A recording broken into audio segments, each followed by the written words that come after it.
from data, designers construct visualization structures without relying on a data schema. Data tables are shaped later from the structure of graphics. We demonstrate the power of the approach through a gallery of visualization examples.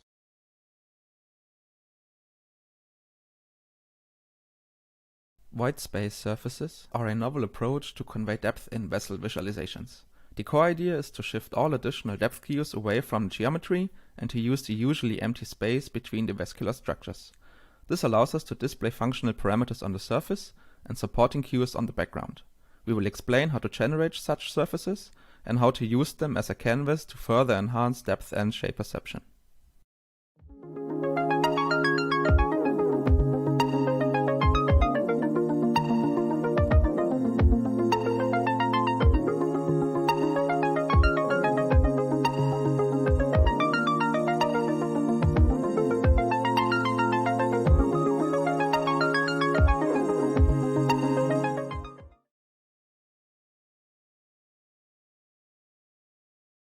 In this talk, we introduce CallFlow, an interactive visual analysis tool that provides a high-level overview of performance profiles from large-scale scientific applications. CallFlow visualizes the flow of resource of a program execution as a Sankey diagram to detect performance bottlenecks in parallel codes.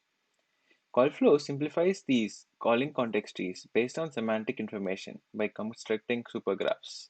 Tableau helps you see the stories in your data. It's designed to help you be smarter, so you can make better decisions faster. Connect to the data you care about. Sort, highlight, drill down, or filter your data in seconds. Add calculations to extend your data. With Tableau, you can keep on asking questions in the data until you discover the root cause. Tableau, answer questions at the speed of thought.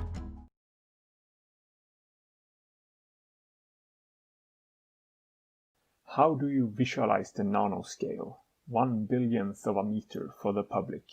As part of a Science Center exhibition, we developed an immersive environment that explains nanoconcepts by allowing users to explore nanoproperties. We reflect on how exploration, the confluence of explanatory and exploratory visualization, can be applied to visualization in public spaces.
Entities and their changing relationships can be modeled more precisely as temporal hypergraphs, but hypergraph models are difficult to explore and refine. By leveraging domain-specific geometric deep learning models and a new multi-level hypergraph visualization, our technique allows for the direct integration of domain knowledge into the machine learning process. The multivariate hypergraph model structure can be analyzed on different abstraction levels. Simultaneously, experts can integrate their domain knowledge on the fly, and then explore the refined machine learning model. Tableau helps you see the stories in your data. It's designed to help you be smarter, so you can make better decisions faster. Connect to the data you care about. Sort, highlight, drill down, or filter your data in seconds. Add calculations to extend your data. With Tableau, you can keep on asking questions in the data until you discover the root cause. Tableau, answer questions at the speed of thought.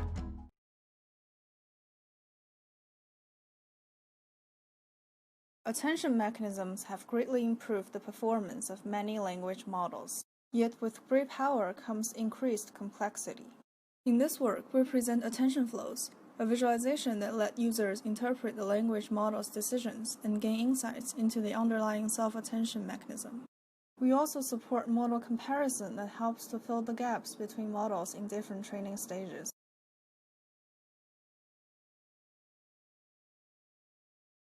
While meetings are an essential part of everyday business life, most calendar visualizations are not designed for retrospection. We present a tool consisting of 4 coordinated views that integrate into the user's daily workflow and are designed to promote self-awareness about past scheduling decisions. We discuss the insights gained from an internal user study and from a field deployment. We also discuss how we strongly inherit from the principles of personal visual analytics despite targeting a professional environment.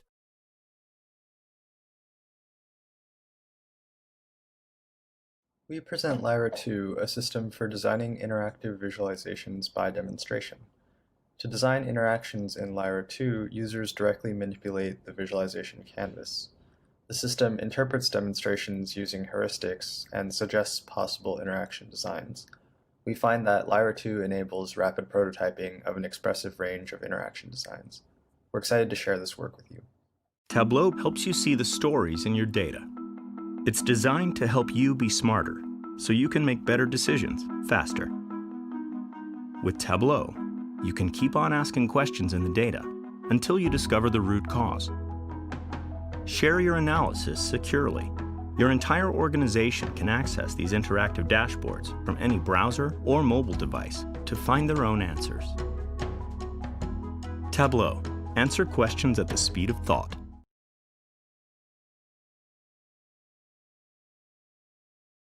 Is Sas is an authoring system which enables rapid creation of zooming-based scatter plot-like visualizations in just tens of lines of JSON. We contribute a declarative grammar for such visualizations, which captures a large design space. By working with multi-node database spatial indexes, Is Sas enables interactive browsing of billions of data points. Come listen to our talk to learn more.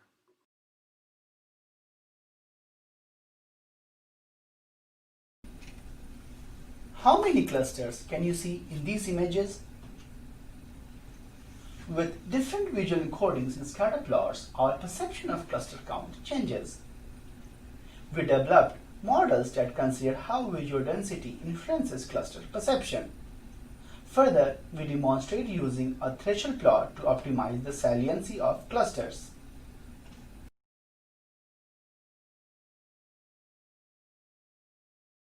As commonly known, dimensionality reduction techniques and their interpretations are complex, biased, and uncertain. In drug design, this highly complicates the search for similar and new chemical compounds. To overcome this issue, Canva brings comparison of different molecular descriptors and properties into one tool, featuring planar, 3D, and table views for evaluating the trustworthiness of high-dimensional data projection.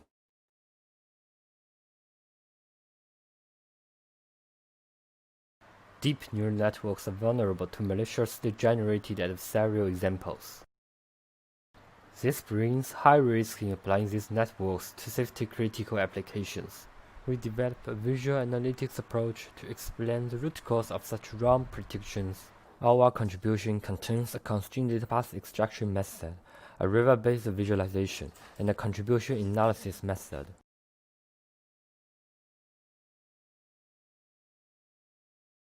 We asked participants to recreate bar graphs. When the bar was alone, we saw a different pattern of error than when the bar was presented with context in a stacked bar graph. We find that absolute error increased for higher bars when they were presented alone. We also found that there was a bias in the responses such that they were repulsed from an implicit 50% mark. We found a magic number, 10%, to predict error. Participants are usually within 10% of the height of the bar.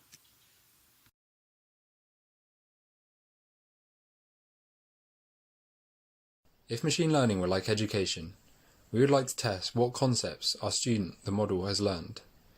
Has it learned the concept of object rotation? Does additional text help with object recognition?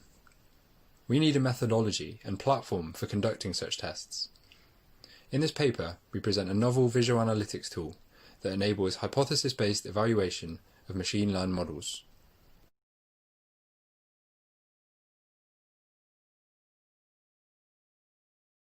Serine graphs are variant of stack graphs with curve-based line, and the main factor affecting its readability is the sign allurance through a perceptual inconsistency of the orthogonal and vertical direction. Aiming at reducing its impacts, we revisited the baseline formulation and proposed the concept of composition to help the serine graph layout optimization. The result shows that our algorithms perform better than the others.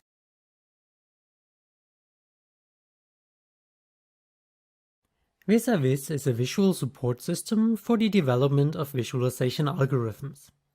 It has live compilation, automatic version control, predefined interactions, and tools for visual parameter analysis. By displaying the complete history of the algorithm, users get insights into the correlation between source code changes and visual differences.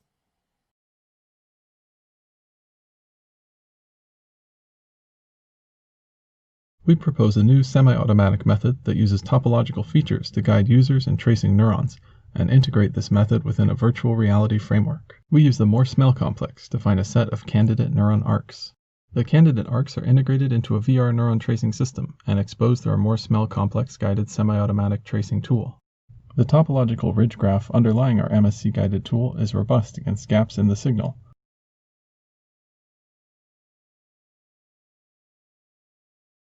In our paper, we address the problem of navigating complex multiscale and dense environments, such as these molecular models. We present a technique for browsing a model by clicking on textual labels, which we call hyperlabels. This allows the user to intuitively navigate the hierarchical organization of the model. For more details, read our paper or watch the video.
Hello and welcome back to session 3 of the VAS Challenge workshop. My name is Jordan Crouser. You may remember me from session 1, and I'm here today to moderate our panel on the VAS Challenge Beyond Awards. So I'm here today with Catherine Plaisant of the University of Maryland, Daniel Keim, University of Constance, Alvitta Ottley, Washington University in St. Louis, Christopher Andrews at Middlebury College, and Riley Benson at SAS. So our participants are, many of them longtime participants or supporters of the challenge, and we are so excited to have them all here with us today to speak a little bit about their experiences working with using the VAS Challenge in context beyond this workshop. What they have to say is a lot more interesting than what I have to say, so I'm going to turn the microphone over to Catherine Plaisant to start us off. and to share some of her experiences working with the Visual Analytics Benchmark Repository. So if we could please spotlight Catherine, that would be great. All right, hello everyone. So I'm Catherine Plaisant from the University of Maryland, and some months of the year when things are possible, I'm in Paris at INRIA. But I'm one of those long-term participants as we started the VIS challenge, actually, if I remember correctly, 2006. And it's wonderful to see that it's still, doing very well. And thank you for all the organizers, the people who designed those incredible data sets and challenges for you, and of course, all the teams. But today I thought I would, I'm gonna share my screen just to say a few words about me. No, not me, but actually I'm gonna share directly the Visual Analytic Benchmark Repository. So because one thing we thought of immediately when we designed the VIS challenge is that, all this good work shouldn't go away. So it needs to be available for, of course we want it forever. We could come back on that. But so we made this website, which now is showing its age, but the data is still there. So you have all the benchmark. What we call benchmark is really the list of all the VIS challenge, mini challenges. And I could go back and I'll see if I remember, let's see if I'm right. Yeah, the first one was in 2006. And you could see some additional data sets here, even InfoVis contest we had done. But mostly it's all the challenges from the past. So yours will go here very soon. Whenever it's sent to me, we'll add it there. And you could see, like if I want to see the mini challenge from 2001, you have a little description. This jumped to the website of the original website. You could download data set, you could download the solution. Of course, the solution is published forever. And what's cool is that you could see all the people who actually worked on this challenge, and you could see their solutions. And you could, if it's entered properly, you could see who got an award. So you might see this one. And here it is. Here's what the team had submitted at the time. You could see the video, all the materials you submitted in your zip, you may remember. Everybody has to submit that, which of course means that if you didn't include it in your zip, it may not be there. Actually, it won't be there. And if you only link to it, it's all, hopefully YouTube will still be there, but you never know. So, we really want you to include all your materials together there. So if I continue, I don't think I want to take too much time anyway, that there are a few other data sets, but that's interesting that it never grew very big. At the beginning, we were active in collecting data sets, and that stops. Really, the main benefit is to keep all those challenges. One thing that did not happen either is that we thought people would just go in and later also work on the data sets and on the challenge and add it here. So far, it has not happened. So that might be something to consider, like going back in history and getting who else has worked on those data sets, and you could, after the fact, enter the solutions. Because clearly one of the big benefit is, that's why we call them benchmark, is that you could see what else other people have done and how things have improved over time maybe, or new solutions that came up. So that's something I want to attract your attention to.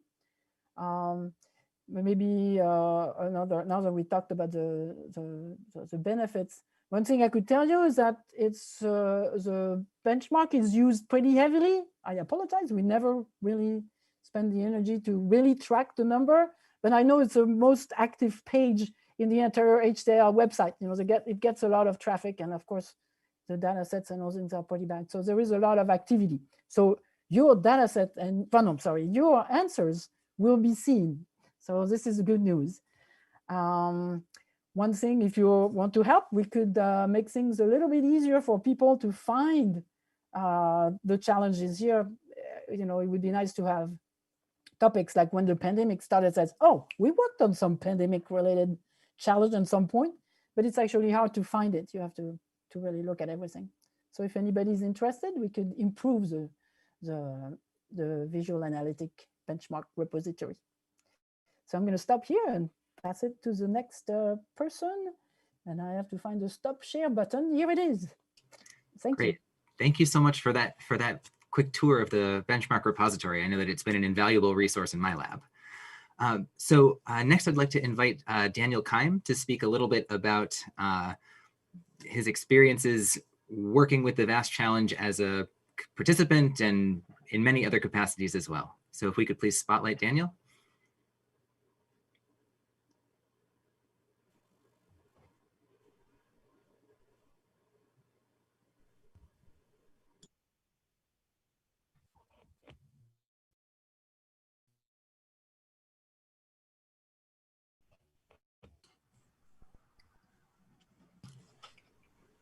Possibly some brief connectivity issues. Okay, can you hear me? Yes, we can hear you now. I didn't hear you very well, but if you can hear me now, that's great.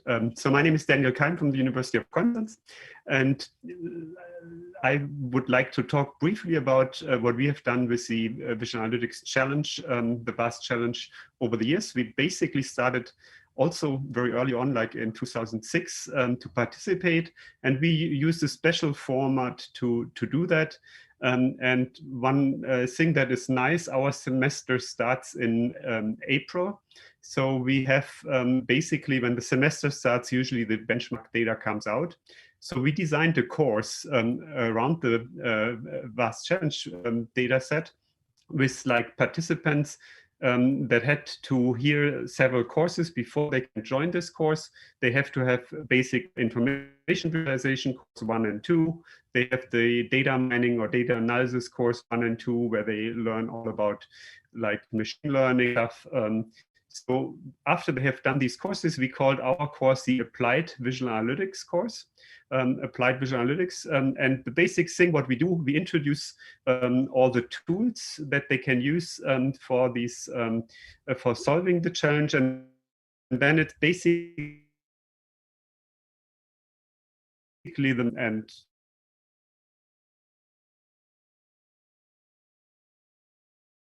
course, because you have so many different data sets on different subtopics, like network analysis or geospatial stuff or whatever topic is in the data set.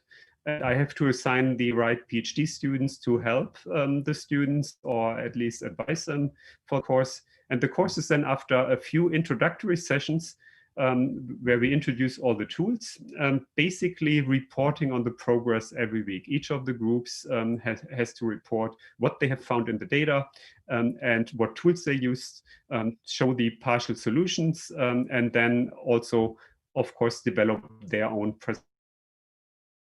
presentation for the final submission. And the basic end result is the final submission for the VAST Challenge, which goes well with our course. At the end of June, the course is turning down, and that is usually the deadline for submitting. So for us, it works very well with the course to do that. And as you have see, we have multiple teams participating every year. Some of them get an honorable mention, even the award, but that is not the main thing. The main thing is participating. And the difference to many other courses is they can use, like in the real world, they can use any tool they want. Like, it's not that we don't allow. They can use Tableau, they can use R, they can use Python, they can use whatever they want. It's like in the real world, there is no restriction to what you can use as long as it contributes to solving the challenge. And in practice, usually they work the first weeks of the course with all these publicly available tools and libraries, and of course do all the data digging that you need to do and data wrangling that you need to do in order to make progress. But in the end, they usually have to build something on top of these tools because the data is too complex. It's not like that you get good solutions out without doing a little bit of programming yourself. But it can be on the meta level. It doesn't need to be C or Java programming. It can be really on a higher level. And that is usually the nice thing. Whatever you can do with any of the other tools, you don't need to repeat. And that's what we encourage. We don't want them to rebuild their own system to the perfection. They should solve the challenge as good as they can, with whatever it takes. And that students like very much. It's very close as you can probably get to the real world in a university setting. And we are very, very thankful for the VAST challenge data, because that is a real thing that these students get. And like in the end, what we usually do, if a team wins stipends, then they can go to attend the VIS conference. So the winning teams who helped students did it joined the VIS conference for just the VAST challenge contribution that they did, and presented that over the years in many cases. So that is what the students like about it. It's real, and it's a lot of fun, and it's very different than all the other courses.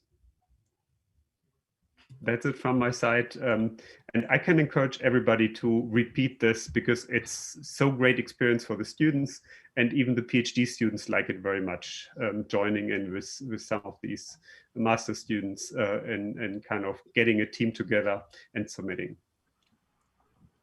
Great, thank you so much. Next, I'd like to invite Alvitta Ottley to speak a little bit about her work involving VAST challenge datasets in her research lab. Thanks, Jordan. And again, my name is Alvitta Ottley, and I'm at the Washington University in St. Louis in the United States. And I've benefited from the VAST challenge in two ways. So similar to Daniel, we've been using it also in class, where we're not as lucky that our semester aligns perfectly with the VAST challenge, but we've been able to leverage work from what Catherine showed, where with the repository, and use the historical data in the setting of a class. So like, it's been a really fun opportunity to do that, even with old data sets, because so in our undergraduate visualization course that we have here is focused on information visualization. And so like, I feel like the idea of visual analytics from a student perspective is somewhat abstract, because they're so exposed to information visualization. And so what I've found with the VAST challenge is that it gives me an opportunity to tell the students, here you go, dive deep into this visual analytics problem where you don't really know what the answers are. And in order to actually look at the data, you have to use visualization to start seeing patterns. So that's really fun. But we've also been using the VAST challenge a lot in our research. And so my research is in lots of different areas, but two of the main areas that we focus on is individual differences. So looking at personality and how these impact visualization tools. But we're also looking at machine learning and adaptation, and how we can apply machine learning to learn about the users.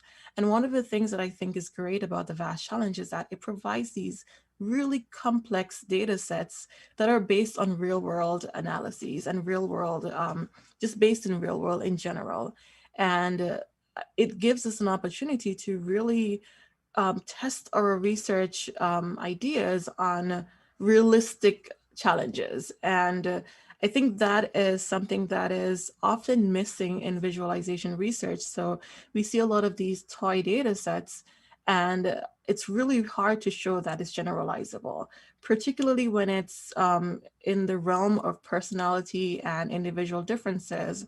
Like, what we know is that if the task is too simple, you don't really see any differences based on personality. But when it comes to a more complex task and users can kind of like find their own path to solving the problem, that's when we start seeing differences based on individuals' characteristics. And that's where the VAST challenge really helps us to investigate this problem space. When it comes to machine learning, we've recently started looking back at that pandemic data set that Catherine talked about. And that really gave us a a cool data set that is very relevant to what we're going through today, but it's really complex where it's a data set, I would think it was a VAST challenge from, oh my gosh, I think it's 2011. And it's an epidemic spread, and the goal is to try and understand how this disease is being spread. And it's a fairly complex data set because there are two different clusters in how that disease is being spread. And so we were testing it in the context of machine learning and adaptive interface that would help someone with information foraging. And what this data set allows us to do is to assess whether or not the machine learning that's making suggestions, is it biasing the user to a specific set of data, or are we seeing like that diverse distributions? And so having that, again, these real complex data sets with ground truth really allows us in research to test lots of hypotheses and vary complexity in lots of different ways. Wonderful. Thank you so much for that. I think up next, I'd like to invite Christopher Andrews to speak a little bit from the perspective of someone at a fellow small liberal arts college close to my heart, and to talk a little bit about the role of the VAST challenge in onboarding undergraduate researchers and teaching sort of in the context of a college rather than a university. Well, thanks, Jordan. I'm going to share some things that I actually made pictures. Oop. Okay, that may or may not have gone up, but there we go. So yes, I'm Christopher Andrews. I currently teach at Middlebury College, and I have been participating in the VAST challenge since the early days as well in lots of different roles. It was a key part of my research back as a graduate student, and I've been engaged in the reviewing process and things for years. But as Jordan said, I'm really here as a sort of token small college professor. There we go. So Middlebury College is, as probably many know, a small undergraduate institution. We have no grad students. And our students really have a very limited opportunity to conduct research. They can do a senior thesis sort of at the end of their time here. And we also have opportunities in the summer for a limited number of them to hang out and work with faculty for like a 10-week period.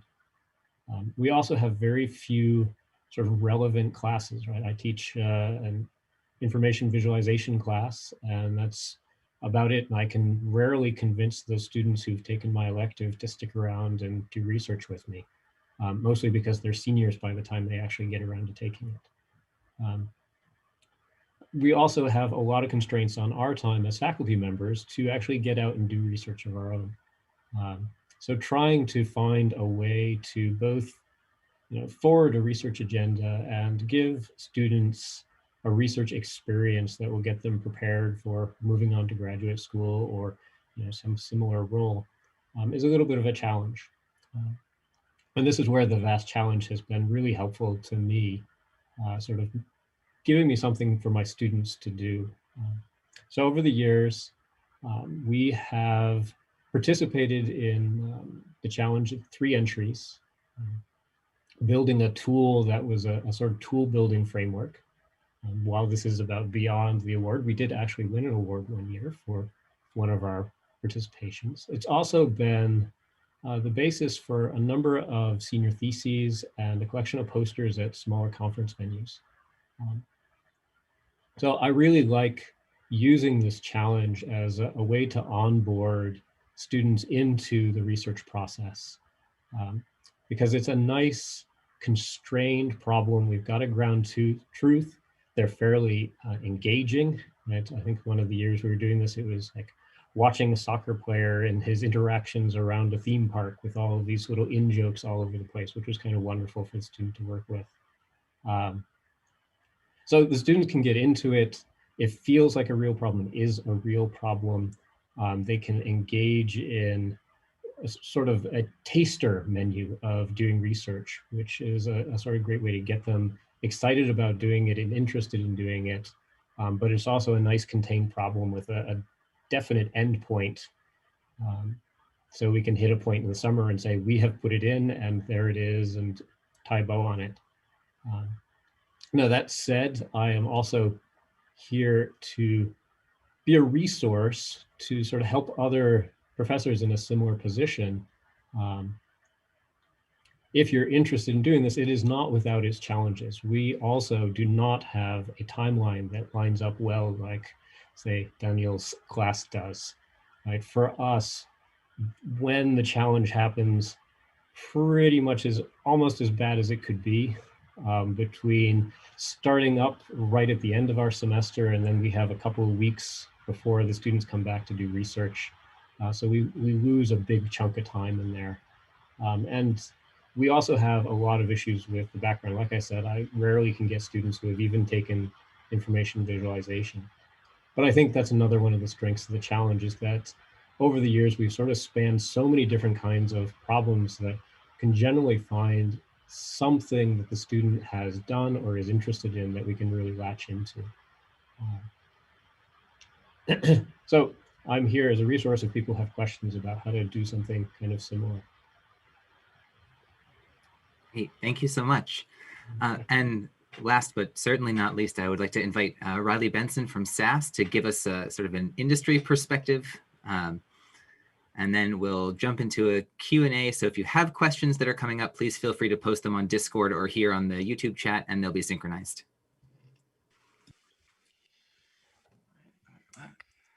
All right, well, thank you for having me. Yeah, my name is Riley Benson. I've been a user experience designer at SAS for about a decade, and we've been involved in the challenge off and on pretty much for that whole window. So I will start with first, what is SAS? For anyone who might not be familiar. So SAS's base product is an analytics ecosystem. It started life as a 4th generation statistical programming language, and it's grown to be more than that since then. But most relevant, I think, to this talk is that we also offer visual tools on top of that ecosystem. So we do domain-specific things. Visual Investigator is something that if you were investigating like insurance fraud that you would use. We also do general tools like SAS Visual Analytics, which is what you saw if you saw our entry in the previous challenge. So I wanted to give some context for this because it leads into what I'm going to talk about, which is what drives product direction. And this is specific to SAS, but I think this is probably generally applicable to kind of loose order of weight. It's driven by what customers are asking for. It's driven by what analysts are talking about, what's in the hype cycle right now, what do other competitors in the space do, and then also some push for internal innovation. Like we have this new idea and we really want to get it out there. The common thing here though between them all is that they're formulated in terms of what the product should or could do, and it's not done in the sense of what problems should we be solving. And here by problem, I don't mean like I have data in a format that has 2 rows for the headers and I can't get it imported. I mean more abstract, like true goals for an organization. So why is the design team at SAS involved in the challenge, and why not more of our, PhD stats programmers? And the reason for that is that we as a design team want to make sure that we are not customer driven. We want to be customer focused. And by that, I mean, we don't want to do just what the customers ask. We want to do what actually works out best for them long term. So we are working a lot of times to reframe goals as solving user problems, not adding additional features every year. And so why do we use the VAST challenge to help with that problem? And it's because it's a well-defined issue that does not give you any specific context of how you're expected to solve it. And this is really difficult to obtain. You can even go to a customer site, sit down one-on-one with 10 people in a row, give them an hour each, and still not get a good sense of, in the abstract, what is it that they are trying to do as an organization, because you'll definitely get blocked by specific things they want, or you give them a chance to tell you anything they want to tell you, and they'll tell you very specific details about what's bothering them in their day-to-day activities. And so another thing it gives us is a measurable way of the success or failure of what we've done due to the ground truth. So we can try out what we have to solve the problem and actually know at the end whether we did it or not. And we can't do that with customers often because we don't have access to their systems directly, because the data is sensitive, or we're just not allowed to be in their ecosystem that directly. And so finally, the value here is that it's externally sourced. So these problems are not coming from existing customers. They're not even coming from prospective customers. Perhaps even more valuably, they're coming from problem spaces that people aren't even looking at us to solve yet. And so that's my quick run through of our value and involvement in the challenge. Great. Well, thanks very much. We can maybe stop screen sharing for a moment. So I have a question that just came in on Discord. We'll now move into our Q&A session. And this question is for any panelist. It comes from Steve Gomez at MIT Lincoln Laboratory. And Steve asks, when you're using the VAST Challenge data for research and teaching, do you ignore or address or something in between any of the issues or bugs that get discovered in the synthetic data during the challenge, right? Do you like having your students rediscover those issues? Do you prefer to go in with your eyes open?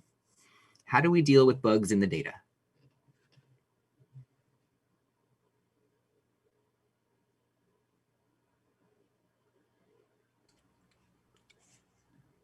I guess I can start. So I guess that would be relevant to when I teach with it, because I use a lot of the historical VAST Challenge data set, but I choose not to do anything about the bugs. Well, there are two reasons for that. One, I'm teaching a graduate level course, and I think that like they should be able to handle that, because that is something that happens in the real world where the data might not be as clean as you might want it to be. So they should learn these. They should be able to figure out techniques for cleaning the data and dealing with data that might have bugs or that is incomplete. When it comes to research, though, I haven't really experienced anything that I would consider bugs. I might find like quirks in the data, and we've somewhat decided to roll with it. And I guess we kind of see the VAST Challenge as an opportunity to get something as close to real world as possible, even though I know it's not perfect and there are some plants in that data set. But I feel like once I start changing the data set to fit my research questions, then that's kind of cheating. So I feel that with the quirks in the data set, with the noisiness in the data set, if I can show that my research techniques are working with this data set, I see that as a win. Great, thank you. Anyone else want to go ahead, Danielle? Yeah, for us, it's also part of the challenge, right? Because in the real world, you have the same situation that you have data that is not to the point that it only contains what you want it to contain. And actually in the VAST Challenge, in doing the competition, we don't know whether it's a bug or whether it's a feature, right? Whether it's designed in or not, unless the organizers make it open, right? And at that point, of course, you can work around it. But other than that, it's part of the deal. You have to find it. You have to see whether it's just noise in the data. And so that's part of the techniques that usually start in the beginning, that you try to find anything that is kind of interesting in the data, unusual in the data. And if you have the feeling that it's a bug, you contact the organizers and ask, right? If you really feel that it's kind of unreasonable for the tasks that are given, you contact the organizers, and if it's a bug, they will tell you. If not, they will probably leave it open, and then you work with that. And whatever you come out in solving the task is part of the thing. And I personally like it very much because it's as real as this can get. In the real world, you also have bugs in the data regularly. If I could add something, Catherine, like to go to the next level, I remember some occasion where as organizer we said, we won't tell you. It's up to you. You have to report. What is your thinking? And then there were even cases where, since you may have noticed, a lot of those problems are crime solving. So what looks like a bug could be actually deception from a criminal who actually planted the data or is doing something with fake, but it's really part of the story. So I think it's really important to let the student deal with it. I mean, unless you're trying to simplify the task, as Christopher was saying, maybe it's too much at once for the undergrad, so you help them part of the way. All right, I'll stop there. To chime in there, that is a situation where I would do a little bit of cleaning, because every once in a while the bugs in there are really a distraction. They don't feel like dirty data. They just feel like an actual mistake in the data set. And if I have a student who's focusing on, I don't know, parsing tweets or something like that, where they really just want a data set of coherent messages, then it makes sense to clean that up a little bit, or at least steer them around the sort of pitfalls.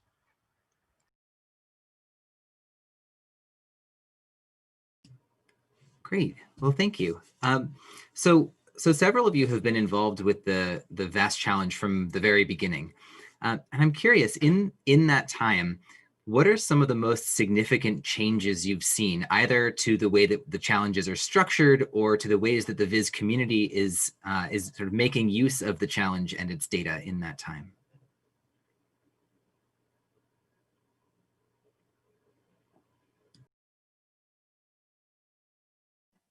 Well, just to break the ice, what's interesting is I know the VAST challenge more on the early years. Daniel probably is the one who has worked on it the whole time. So I could mention some things that have changed from the early days. In the early days, we were really trying to involve the analyst in the event. So like today, sadly, because of being virtual, we may do even a little bit less than the recent years, where you had more people involved together and more posters, and you could talk to the poster people and so on. But early on, we had tried to also invite analysts, and we paired the team with real analysts who, that was a fantastic opportunity, but also a logistical nightmare. So I think that's why it disappeared. But this is one thing that has changed. And I should let others talk about what's happened more recently that I may not even be aware of.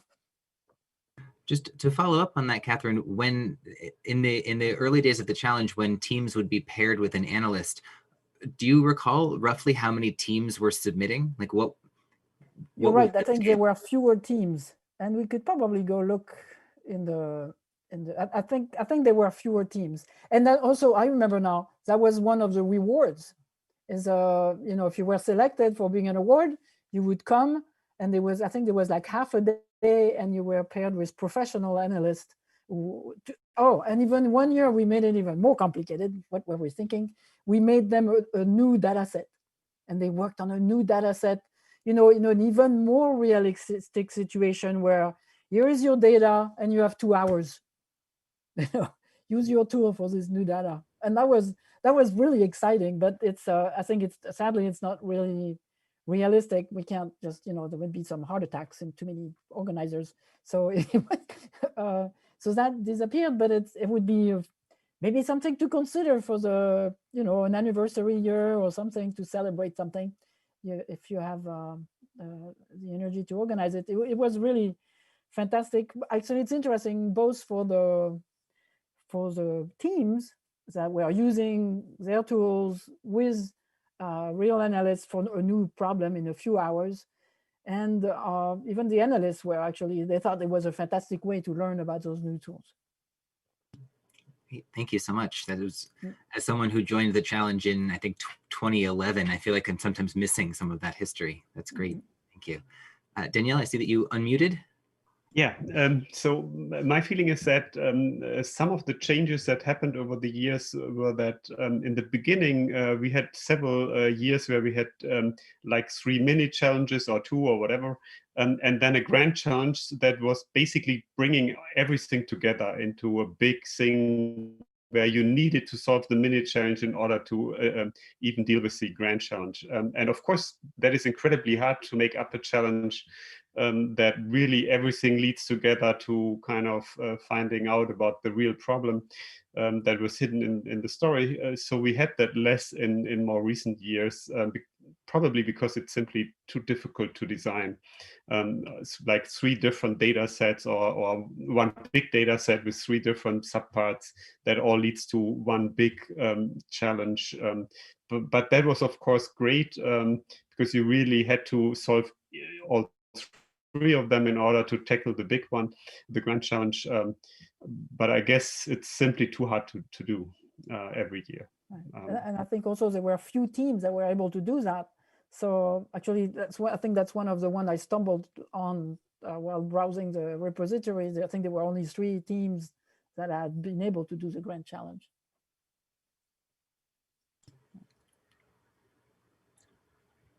So I think the other trend that we've been seeing is, I think we've seen an escalation in some of the difficulty of some of the problems. I think visual analytics has been growing so rapidly. We have a lot of very capable tools now. So it's not just sit down and within a month roll your own solution. We've got all these other tools we can bring to bear, like Tableau, to bring in.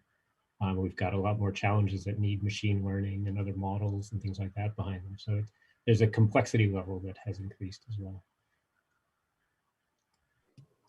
Riley, I saw that you unmuted there.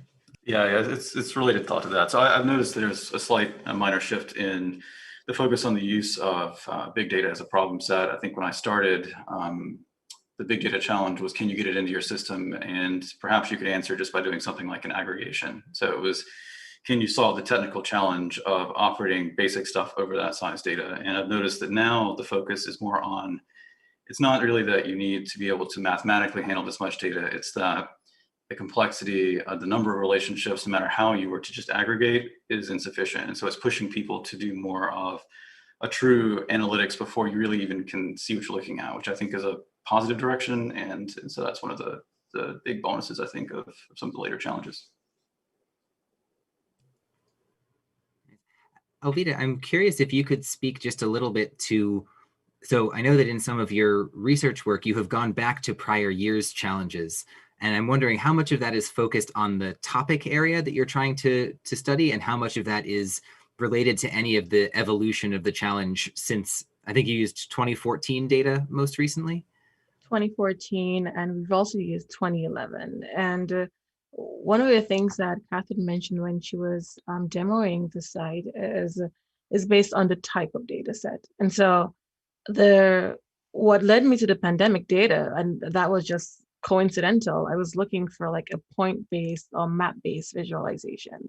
And so that's what led me there. And for the 2014 data set with the work that, by the way, Jordan was a co-author on that work as well, where we had some intelligence analysts, we wanted to look at unstructured text data.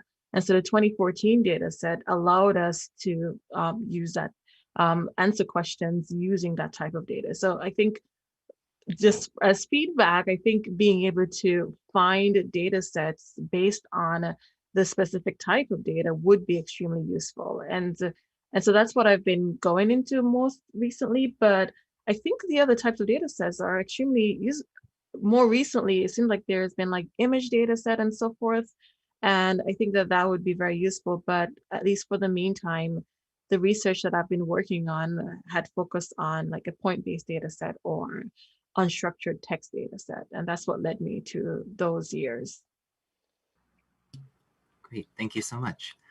I have a couple of panelist-specific questions, if you would be willing to indulge me. My first one is for Catherine. I'm wondering if you've observed any shifts in the utilization of the repository over the years, right? Are there particular challenges that seem to be more popular that drive some of that traffic?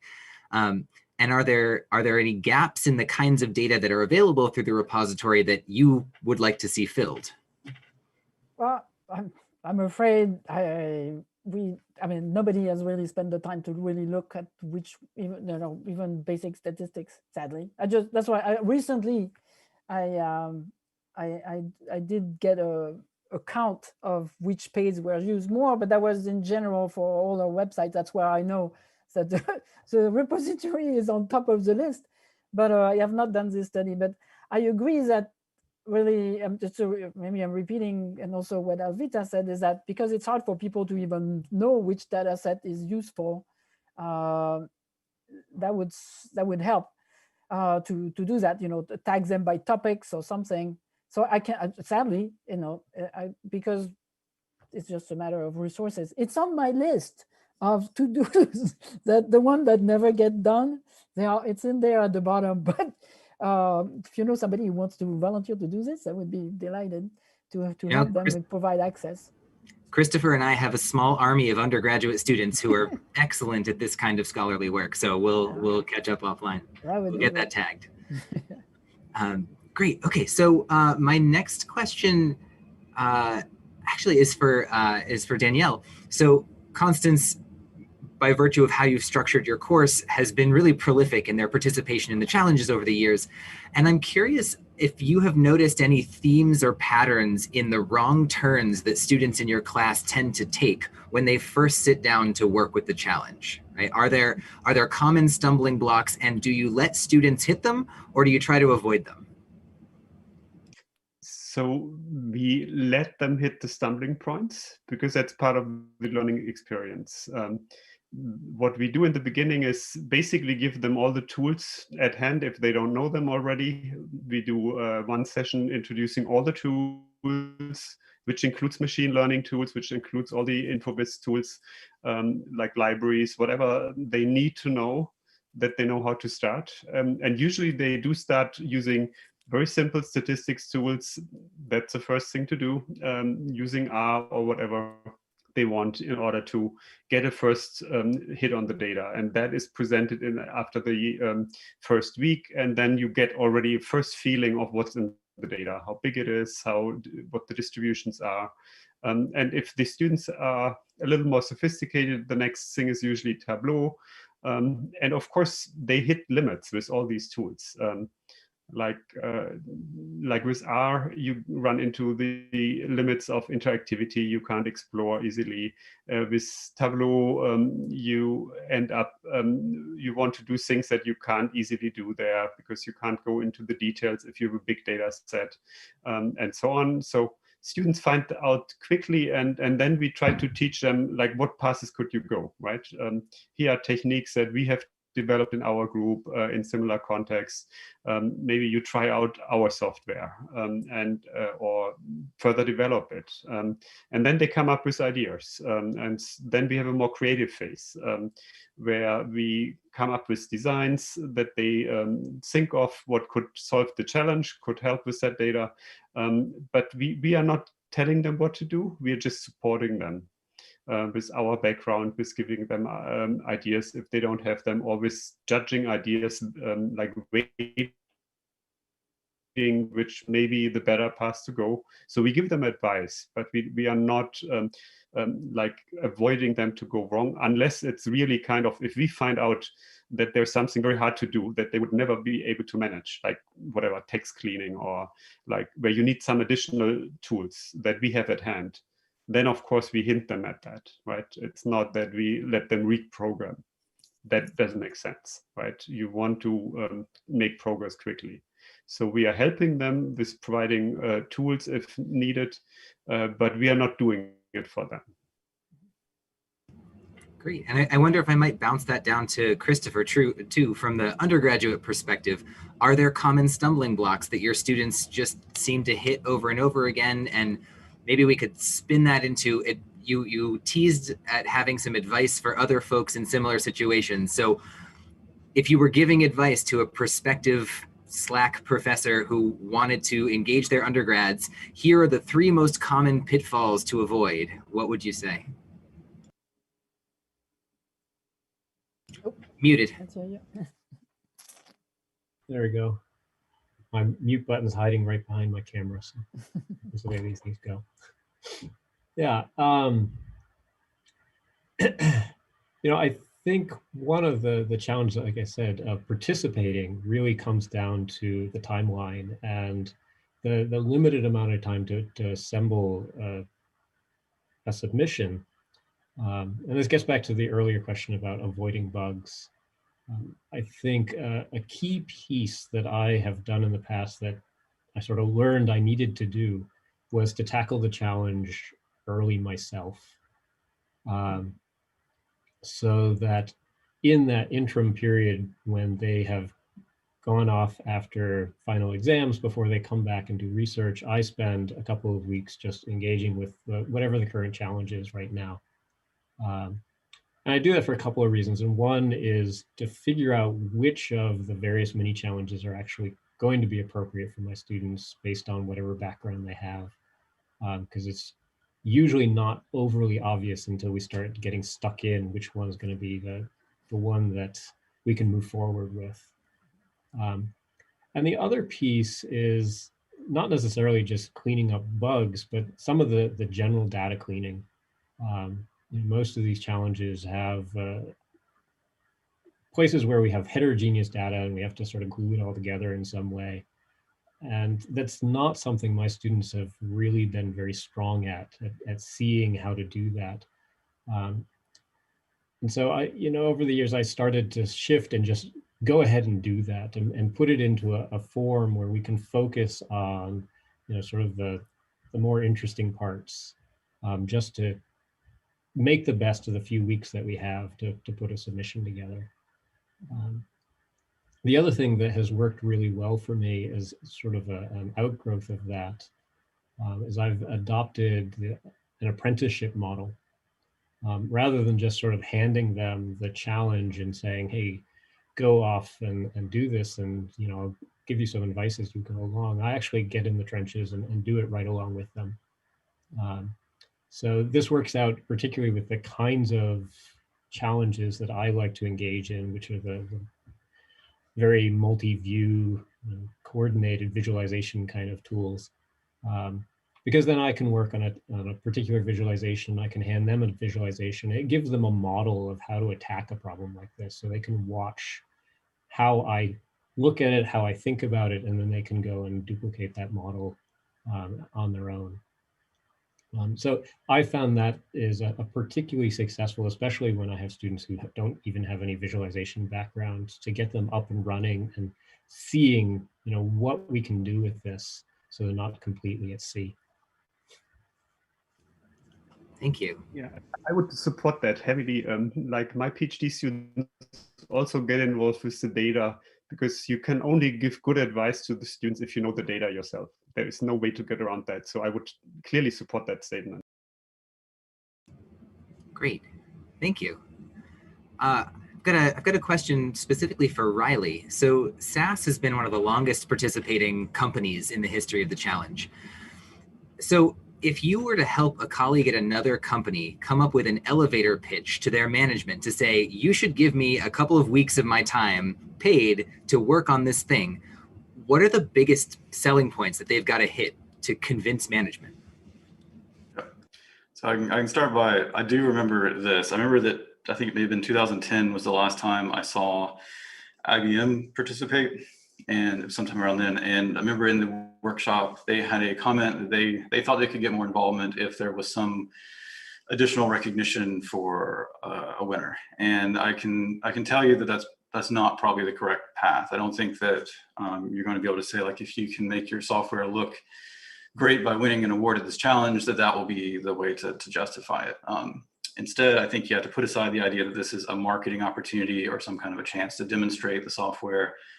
Instead, I think you need to sell it as it's a grounding exercise for your team.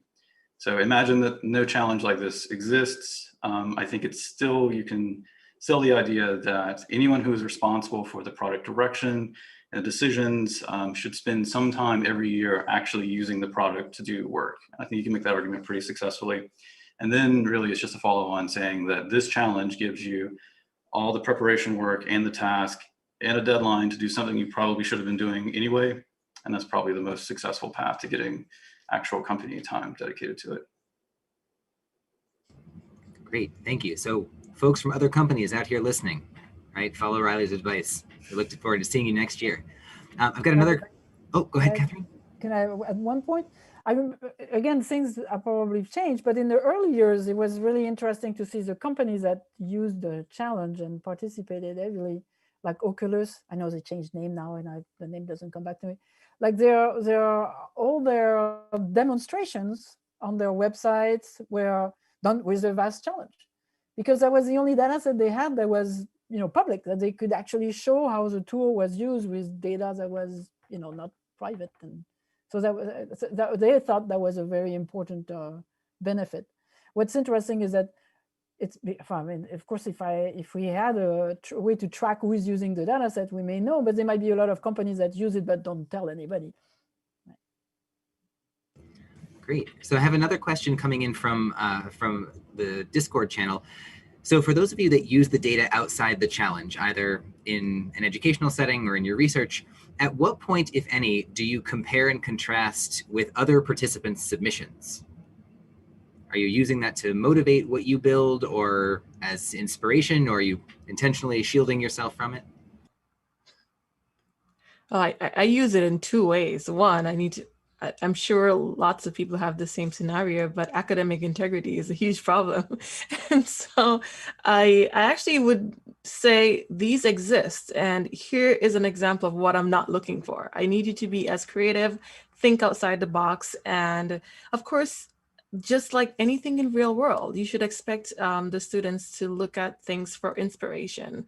And I just put it out there. This is inspiration, take it, build on it, and I'm looking for something creative. In the context of research though, I kind of use it as a way of grounding whatever prototype we're using in research, because it's good to know how other people have thought about the problem and how they've built tools, both industry and academia, and to kind of make sure that whatever tools that we build for research purposes are ecologically valid. Great, thank you. So we've got one other question that I will put to all of the participants. Oh wait, no, we've got one in the chat that's more.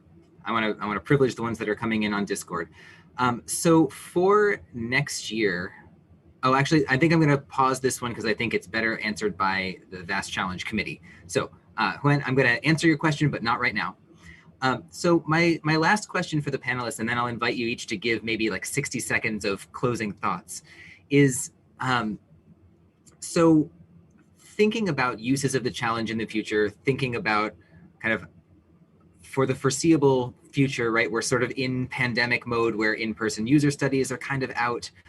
In addition to the things that both Alvitta and Catherine have mentioned about like having some additional tagging or searchability in the repositories, are there additional sources of data that you wish were captured about the data sets themselves or the challenges or how people's tools were used that you'd really like to see included in the repository?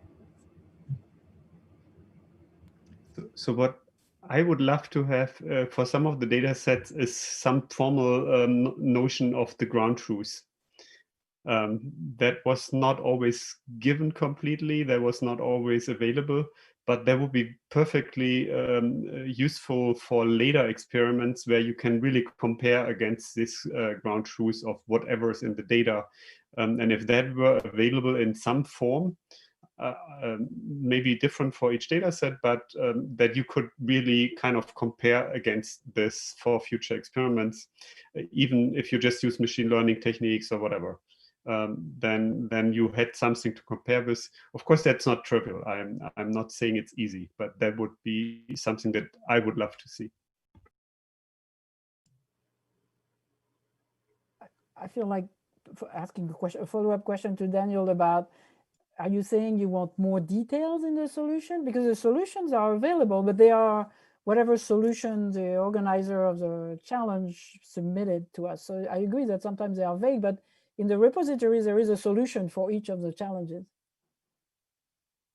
Sure, I agree, but there could be more details. Like for some of them, you can't really compare two machine learning algorithms that you run against that data with this solution. The solution is kind of very informal as well. Right, it's in text and informal, right.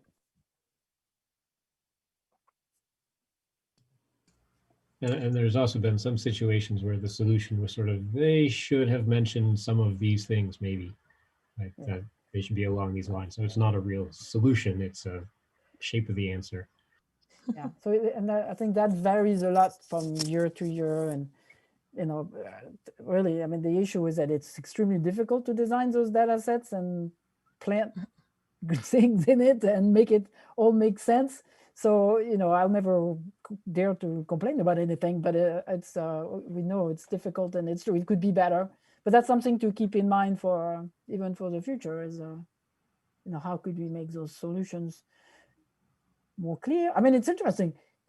like in a way, the submissions have part of the solution in it. If you say you're right, you're wrong, you know, that means that it's more right. But often the trick is there is no right and wrong. Actually, even if I feel like I'm always telling back stories from the past, but at one point we try to make it automatic.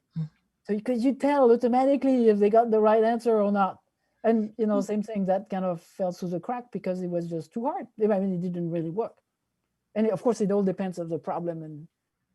And if you ask, you know, find the major bad guys in this challenge, you know, that's easy to test if they found it or not. But usually it's a lot more subtle and complex. So it doesn't work. But you could imagine asking like a meta-analysis after all the solutions have been answered, that somebody generate an improved solution. I wonder if it would be helpful for us to include the committee papers as part of the benchmark repository, because that tends to give a summary of like some of the highlights. It's not quite a solution as Danielle is asking for, but might give some additional context for if someone is thinking about using this data set. Yeah, I think same thing, we try. The thing is, we don't, from year to year and challenge to challenge, it varies whenever, but let's say whenever comes my way and we decide makes sense, we put it in. Like often it's even weird, but like at some point, and that goes to the longevity of the repository, is that sometimes the information is on the website. And we've figured out, like, oh my God, the website is gone. And I have to go to the Internet Archive to get the copy of the website and make a PDF, and I put it in there. So it's just, the information is a little bit thinly distributed over different places. And, you know, I do what I can in the few hours I spend on this, but every year, but it could be better, definitely. So the question is, what kind of mechanism could we put in place where there is somebody is motivated to put that together? Like clearly the challenge makes that people solve the problems, submit their answers in a format that we could keep. And as I was saying earlier, nobody ever came back to us saying, oh, I have an extra answer, could you add me to the list? It has never happened. I think it's just we don't have that motivation. There is nothing providing motivation for people to do that. Maybe I guess like from a consumer perspective, I didn't know that you can do that. And maybe, I'm not sure if that's on the website or not, but I didn't know that that's a possibility at all. I'm wondering if this should be more of an open source kind of project, like hosted on GitHub, where people can do pull requests and get stuff updated that way. Because that would be great. We've used, I think it's a great resource. And I guess one of the things I wish more people would be using this in research, because I believe that it is extremely, extremely helpful, and it allows us to answer questions that we haven't been able to answer. And building on this whole idea of transparency and making things open to everyone, I would love to see user data on this. So as people build their systems and they're testing it with different users, like having the log data available, because data with analytic provenance is a fast growing area in visual analytics and visualization research. So this could be another way of enabling that research a little bit further as well. Yeah. Well, thank you so much. I realized that, I'm sorry, go ahead, Catherine. Sorry. I think it is listed on the website, but it's too small. You know, clearly, again, there is no real, and you know, you need to build some activity around it for people to do it, I think. Yeah. Well, and that is absolutely something that we as the committee can take on, is figuring out how do we build up that excitement, and how do we make that transition seamless so that it's not a whole lot of manual human effort. Right. So I realize that we have come up against the end of our panelists' time. I want to thank you so much. All five of you have just provided us with some really invaluable insight into the challenge and the space it takes up in the vast community and the Viz world at large. So if you're following along on Discord, give us some claps in the chat. And thank you so very much to all of our panelists today. All right, thank you. Thank you. So I'm going to hand it over to Kristen, who's going to be bringing in our intro for our mini challenge 3. Thank you, Jordan. So mini challenge 3 this year was a design innovation challenge. And for those of you who've been attending VAST Challenge 1 and 2 with us, this challenge focused on design innovation. So if you can move to the next slide, please. The objective was to design a new visual analytic environment that the Global Cybersecurity Center could use for a couple of different purposes: to maintain situation awareness about the issues with the global internet through these multiple information sources, and then also explore and analyze the data so that you could assemble a response team for emerging issues. And so, as we know, situation awareness is focused on not only perceiving and understanding information, but also projection into the future. And so, as many challenges 1 and 2 discussed, we had some activity.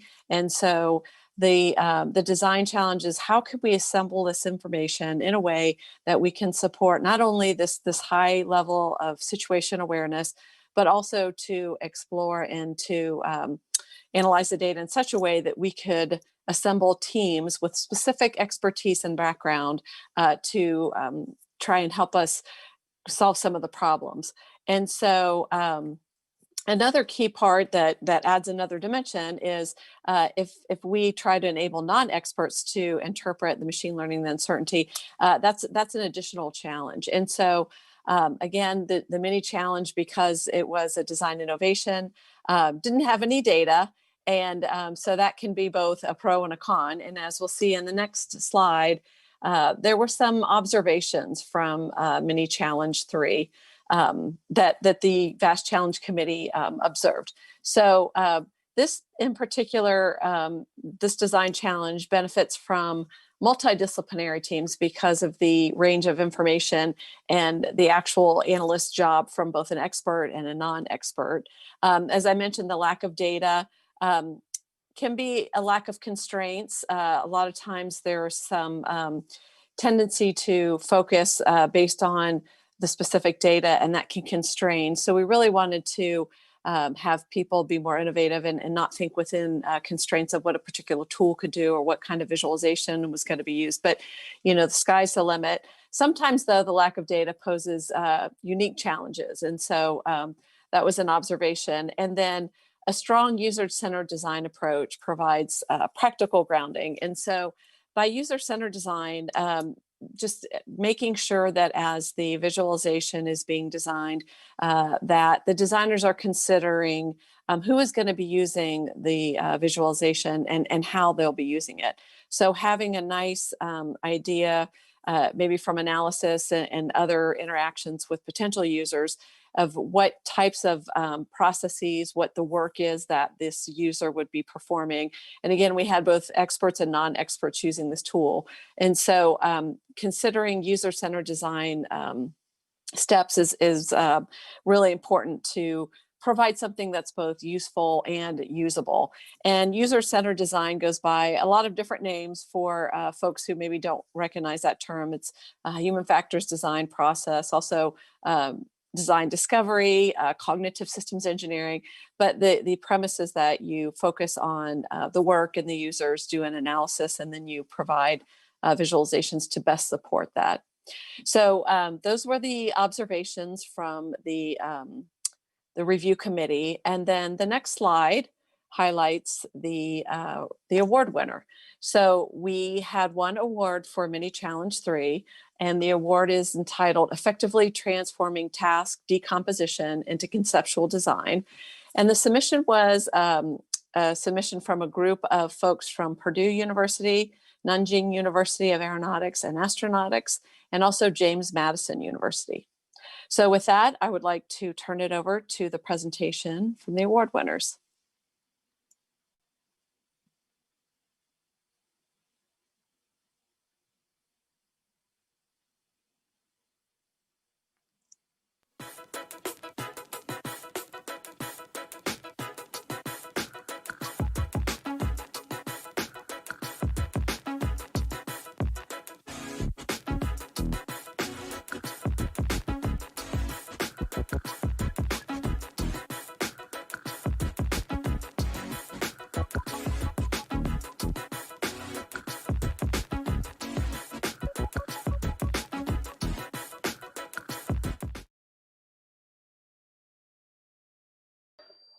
Hi, this is Deng, a PhD student in the Department of Computer Graphics and Technology at Purdue University.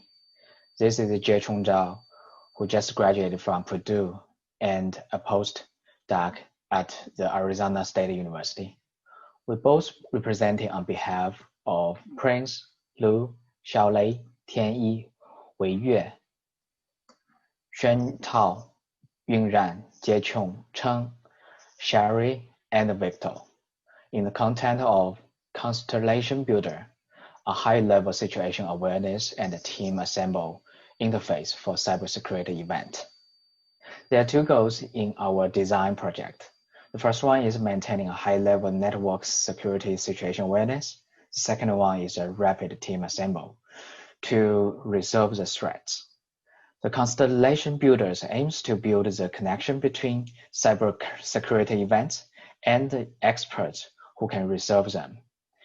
If similar cyber attacks happen in the future, Constellation Builder can rapidly recommend a team of white hat members according to the past and ongoing event and the complementary skills of the team. To clarify the design goals, two major components are announced in the system. The first one is a high-level situation awareness. By measuring the similarity between past cyber security reports, the system identifies records of similar attacks and distills similar cyber events. Activities of white hat will be paired with the keywords of events and specialties expertise to better the pair of event requirements and the team's capabilities. Machine learning will be conducted in each process for automatic clustering and assembling purpose in this view. The second one is a team assembling. Constellation Builder automatically identifies expertise information from incorporating documents from different sources, such as reports, publications, news, resumes, web pages, and so on, and further leverage experts' social networks in historical events to recommend the most suitable team to respond to each event. Our user interface is comprised of three core displays: a report view, an event view, and a team constellation view. These three views are interactively connected. Clicking on one object in one view will highlight the corresponding objects in the other. We call a team constellation because they shine like stars on solving cyber problems. By gradually refining the connection between cyber attacks and white hat members, our system can recommend teams suitable for different events. Additionally, Constellation Builder can assist decision makers in management rules to make more information decisions. After an overview of the goals and objectives, let's move up to the first function of the system, situation awareness. In order to uncover modern cyber attacks and mitigate their effects, it is essential to analyze the characteristic of previous similar attacks and transform the meaningful information into actionable strategies. So when numerous reports, for example, experts report, log, fires, and customers' complaints flash into the system characterizes text documents by keywords and phrases and project them in the report cluster view. Machine learning algorithm will assist in count the frequency of the similar words in terms of cluster the similar reports together. Different from the report, event cluster view is powered by topic model method, such as LDA, which will be represented further in Jieqiong's section. So specifically, different shape icons represent different types of reports. The color saturation indicates the decay of time. And the colors are used to differentiate the report clusters in clustering view. The report cluster view provides insights into the current situation by monitoring the live attack reports and automatically clustering them based on the similarity of keywords. Therefore, the reports with similar keywords are located closely in the report cluster view. A monitoring view is designed for real-time monitoring of temporal and geographical patterns. The location reflects on the events are showing as colored area. The location reflects on reports are showing as highlighted spots. Whenever the new reports coming in, the flashing spot will announce both on report clustering view and the map. A temporal line graph illustrates the pattern of the stream of reports and automatically compared with the past flow of reports in terms of visualize the dramatic activities. In the list of a new report view, Constellation Builder shows all the unified new reports and their severities. The analyst can highlight one report, check the past reports that are most relevant to the one, and read the detailed content in the detailed report view. The detailed report view automatically highlights all the keywords in each report. The colors of the keywords are consistent with those in the report cluster view. The analyst can change, add, or delete colors and highlight of individual keywords, as well as add a new category of keywords. In the list of the related report view, ongoing reports are assigned with events will be ordered by their similarity scores. If the analyst believes in the recommended top report, which belong to an event, namely Deng cyber attack, in purple in the red circle, he can go back to the list of the new reports view and assign the new reports into Deng cyber attack in the list of the new report view under the section of the category. If none of the event match this new report, Constellation Builder allows the analyst to create a new event that at the bottom of the drop-down menu of the category. As we have seen how the reports are assigned for two specific events, next I will present how to take advantage of past similar events to solve the current one. The event view has three components: a list of ongoing events, event cluster view, and a close related events view. The unprocessed events are listed in the ongoing events view. The events are ordered by their severity levels. In the event cluster view, events are clustered based on topic modeling methods such as LDA, which assists the extraction of event keywords and a cluster of events. The severity level is also encoded by the size of a circle. Two cybersecurity events are considered more similar if they are belonging to a similar event category, occur in close time approximation, and contain similar keywords. Selection an event from the cluster view. All similar or related events will shown in the close related events view. The close related events view is a key display that links the events with experts who resolve the past events. The linking is achieved using the previous activity performed by white hat members. In the close related events view, the events are shown on the top, and the white hat teams are shown on the bottom. Once an unprocessed event is selected, The similar past events are recommended by our system, and those events are ordered by the degree of association located from the right to left. The black-colored event indicates another ongoing event. An assigned expert cannot be reallocated. The grayed out past events contain the unavailable members. Selecting a particular expert will highlight his or her participation and contribution for other past events. The color of experts decodes their most dominant skills, and the size decodes the strength of their skill. The evaluation mechanism will be introduced later. Here shows the linking between the three components in the event view.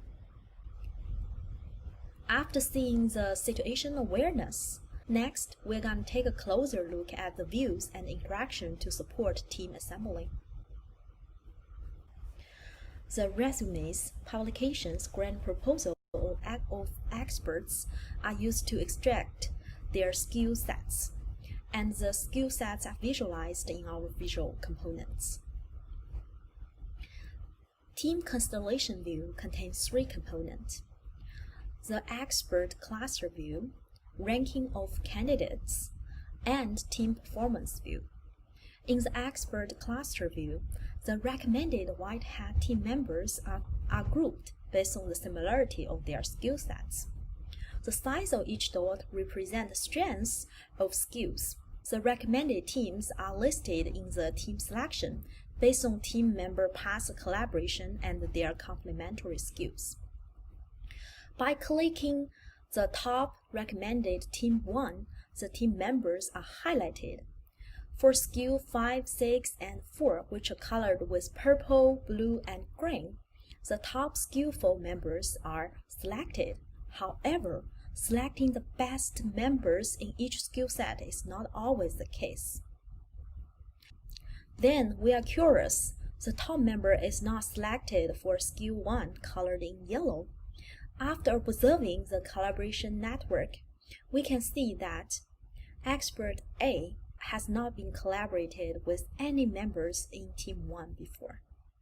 Manually adding A, the stacked rows chart will update the aggregated team performance accordingly. The aggregated team performance is not solely based upon the number of members, but also the collaboration between members as well. For new white hat members who has not been collaborated with any members before, such as member A, we need to bring them into a team for training. By further explore the collaboration network of a team leader, his or her past collaboration is helpful to identify additional candidates. To assemble a team, people who worked together before means that they are familiar with each other. So assemble them together may be more efficient. After team is assigned, everyone's performance is quantitatively measured based on several measures, such as solved exploits, average time, false positive rate, and self-evaluation, and so on. According to the final report, each expert will get a quantitative evaluation on their qualified skills. The preliminary evaluation on each member is based on the level of completion, but the analysts, who are the user of our systems, can adjust rating after the closer inspection of the detailed report. The expert levels on white hat members for these completed events are automatically recorded in our system. If a new event coming, the analyst can select experts based on the updated performance. As our system gathering more information, we will recommend more suitable members to resolve specific events. In order to demonstrate the comprehensive functions on Constellation Builder, we will show an interactive system demo. Customers report the loss of internet connections on several websites. A cybersecurity expert or a customer filed a threat report. Constellation Builder automatically clusters the reports and displays the details on the top left panel. After exploration, the analyst has determined this new report as part of the ongoing event Deng cyber attack. The event Deng cyber attack is highlighted in the cluster view. We will examine the closely related previous events in the event and team view. Also, from the past event, we can see the team members worked on them with different skills. We call teams as constellations because they shine like stars when solving problems. Constellation Builder recommends a list of potential team members based on their previous performance and experience on solving events. Hey, Kristen, It are you back? analyzes If the so, can you turn on performance your of video, all the please? possible team constellations, highlights team leaders, and recommends several Okay, candidates. can you see me? By selecting recommended Not yet. Constellation 1 and selecting an expert, Blue 1, who previously served as a team leader, the analyst can explore all his constellations and choose other team members based on their past collaborations. For future team building purposes, analysts can add or remove new white hat members with strong skills for mentoring. Is that working now? The rows chart stacks all the experts together and shows each member's expertise as a ribbon. We are not back on yet, though, are A we? new constellation is submitted to solve this event, and their team members' performances will be evaluated after the mission is completed. Thank you for your attention.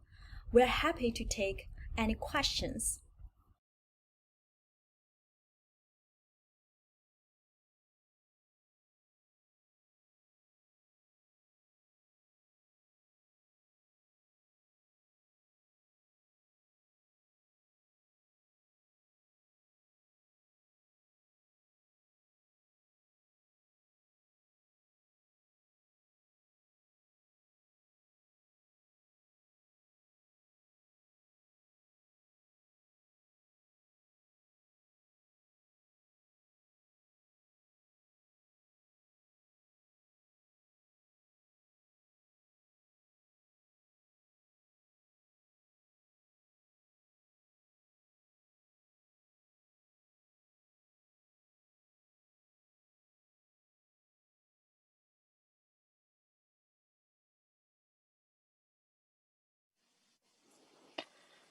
Great. So I have with me two of the team members, Lou and Jieqiong, and I will encourage people to put questions in the chat, and we can answer any questions.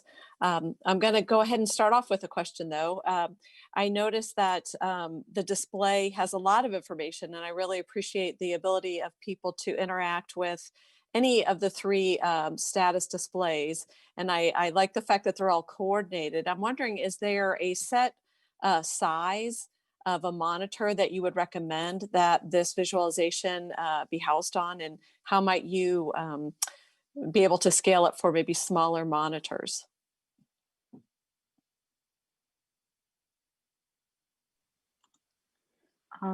Thank you. Thank you for the great question. As our design, as you can see that we use a lot of data sets and also different components. So we, if it's best, we require the large screens. So like 30-inch monitors, which is ideal.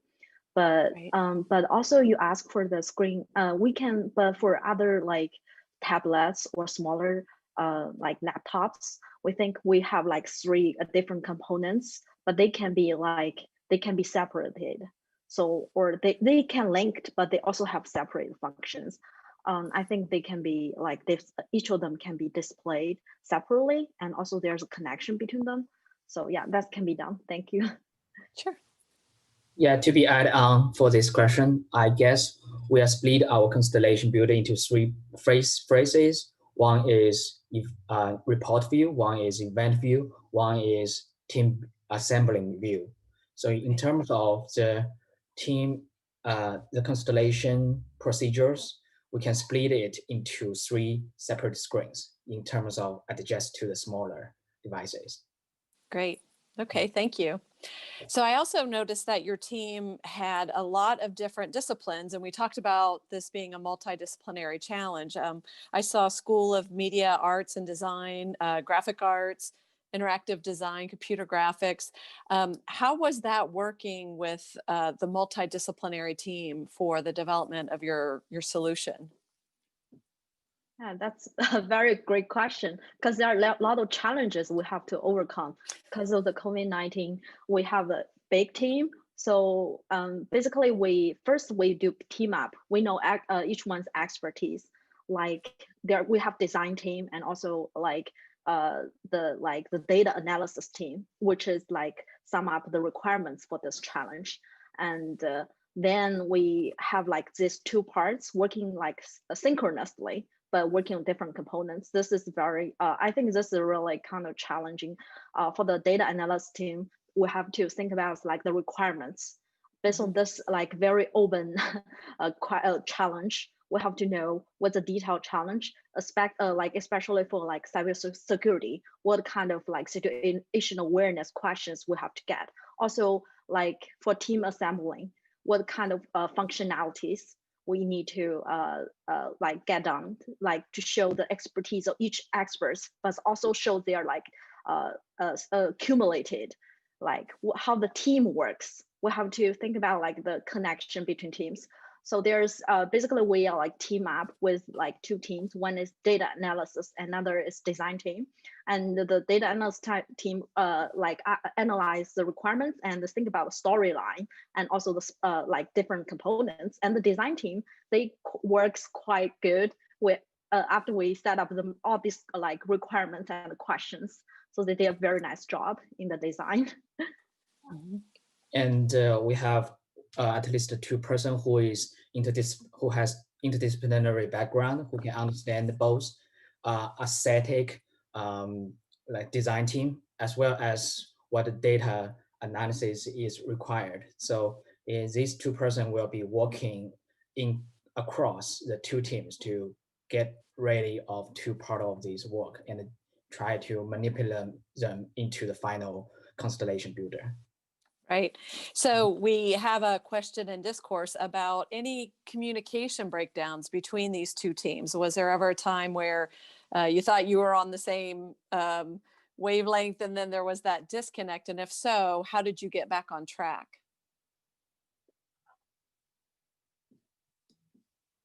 To answer this question, I guess, because I'm one of that two person who's trying to join these two parts together, so I can say something in my perspective. I guess we are facing a dramatic challenge at the very beginning of this team assembling process, especially during the first 3 weeks. We are wandering around. We don't know what the final outcome could be like, but we have a phase that we got enough expertise to work it out. So what we do is quite similar to what we are doing in the creative design work, like because we have a dramatic amount of person who's working on design perspective. So we actually conceptualize whatever jump into our brain at the first place, and we put them together as a database. So that database could be driven by our requirements from this MC3. So at the first place, we are not thinking of the final outcome. Instead, we are thinking of what we can get basic on the skill set we have and basic on the requirements of the users. It's more like a user-centered design process. Right. Great. And there was a question about the specific user that you designed for, but unfortunately, I think we're already out of time. And so I would encourage you to respond to the questions. And if there are more questions, please reach out to this team on Mini Challenge 3. Thank you so much for your time. Thank you. Thank you.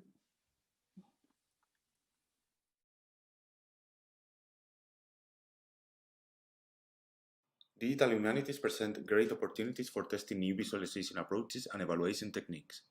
However, and given the diffuse character and novelty of the field, it may also be intimidating for novel and senior researchers willing to get started in the discipline. In this paper, we propose a data-driven analysis of visualization for the digital humanities to identify key themes, authors, and relevant publications. So if you want to know more, please read our paper.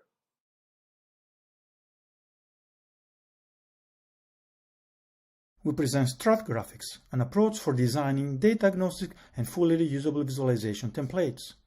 Stratigraphics follows the inverse workflow that common data-driven systems. Rather than starting from data, designers construct visualization structures without relying on a data schema. Data tables are shaped later from the structure of graphics. We demonstrate the power of the approach through a gallery of visualization examples.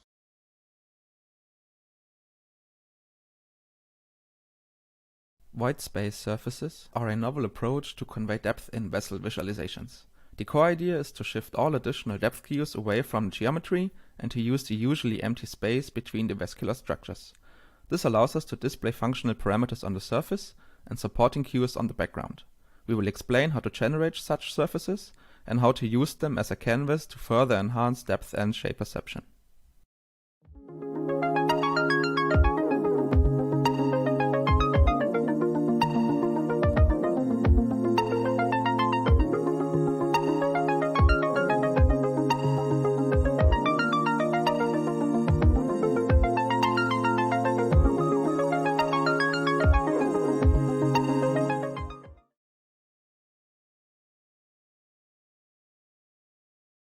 In this talk, we introduce CallFlow, an interactive visual analysis tool that provides a high-level overview of performance profiles from large-scale scientific applications.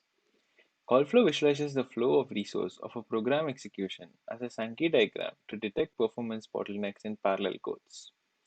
CallFlow simplifies these calling context trees based on semantic information by constructing supergraphs.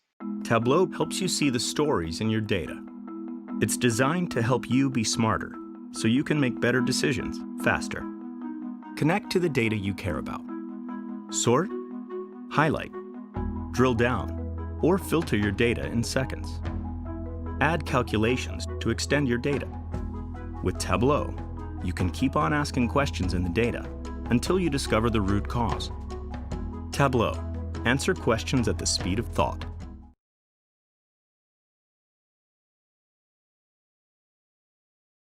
How do you visualize the nanoscale, 1 billionth of a meter, for the public? As part of a Science Center exhibition, we developed an immersive environment that explains nanoconcepts by allowing users to explore nanoproperties. We reflect on how exploration, the confluence of explanatory and exploratory visualization, can be applied to visualization in public spaces.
Entities and their changing relationships can be modeled more precisely as temporal hypergraphs, but hypergraph models are difficult to explore and refine. By leveraging domain-specific geometric deep learning models and a new multi-level hypergraph visualization, our technique allows for the direct integration of domain knowledge into the machine learning process. The multivariate hypergraph model structure can be analyzed on different abstraction levels. Simultaneously, experts can integrate their domain knowledge on the fly, and then explore the refined machine learning model.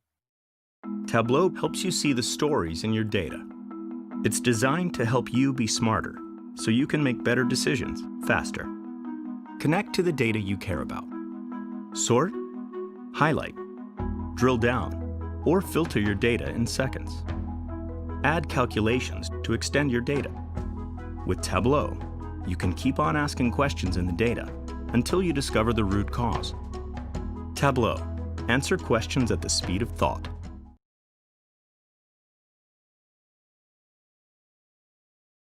Attention mechanisms have greatly improved the performance of many language models, yet with great power comes increased complexity.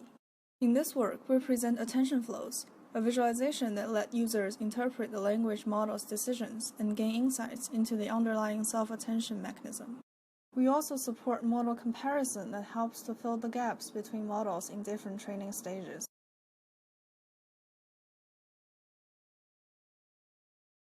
While meetings are an essential part of everyday business life, most calendar visualizations are not designed for retrospection. We present a tool consisting of 4 coordinated views that integrate into the user's daily workflow and are designed to promote self-awareness about past scheduling decisions. We discuss the insights gained from an internal user study and from a field deployment. We also discuss how we strongly inherit from the principles of personal visual analytics despite targeting a professional environment.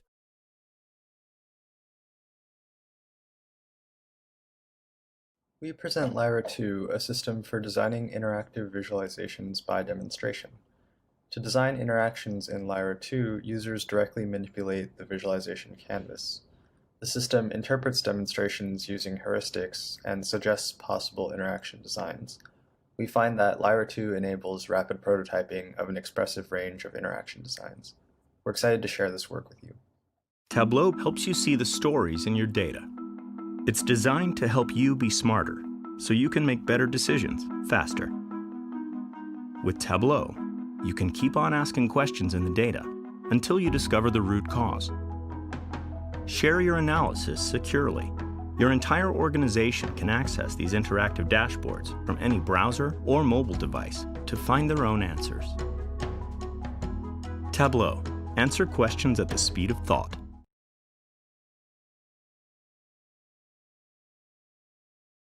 Is is an authoring system which enables rapid creation of zooming-based scatter plot-like visualizations in just tens of lines of JSON. We contribute a declarative grammar for such visualizations, which captures a large design space. By working with multi-node database spatial indexes, Is enables interactive browsing of billions of data points. Come listen to our talk to learn more.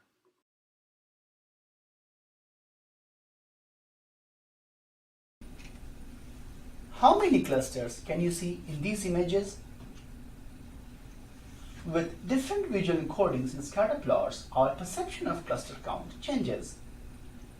We developed models that consider how visual density influences cluster perception. Further, we demonstrate using a threshold plot to optimize the saliency of clusters.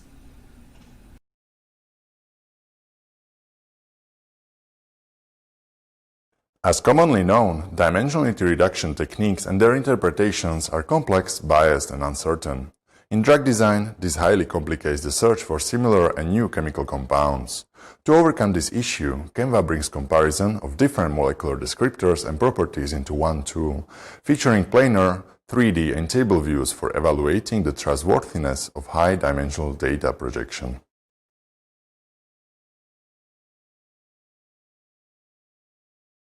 Deep neural